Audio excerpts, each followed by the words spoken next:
I would say once I got into my late 20s, my mental health took a different turn, probably down to all the drinking, drugs and all the staying up at night and going on for days partying.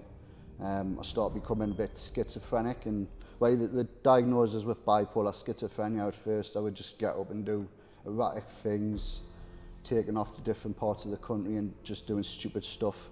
End up in a secure unit down there for a little bit.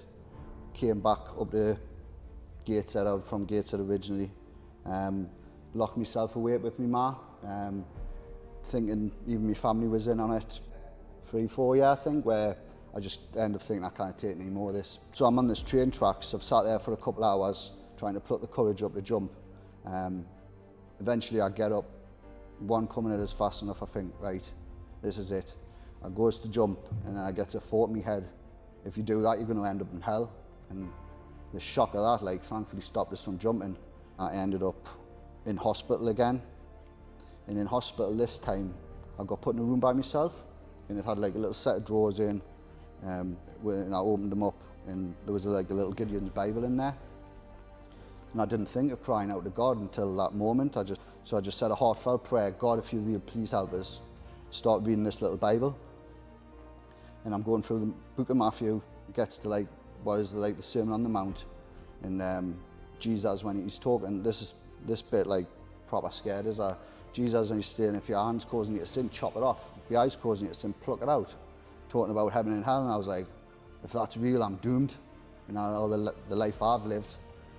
So I put it down, I didn't get to the good news. Anyways, I was still paranoid and stuff, but like I was able to put the telly on and stuff again. And that's when I come across a video on my YouTube feed. I just seen like the dog collar, it was a priest. And I've clicked on it and he's just preached the plain and simple gospel. Doesn't matter what you've done in your life, Jesus died on the cross, you can be forgiven for what he did.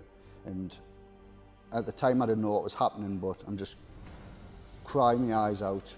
I don't know if anyone here has seen The Pilgrim's Progress, a film that I come to watch afterwards, but he loses this big backpack on his back, a burden, and it took us back to like that, what happened in my room, that the relief in the just knowing. I knew that had happened to us. I just wanted to tell people.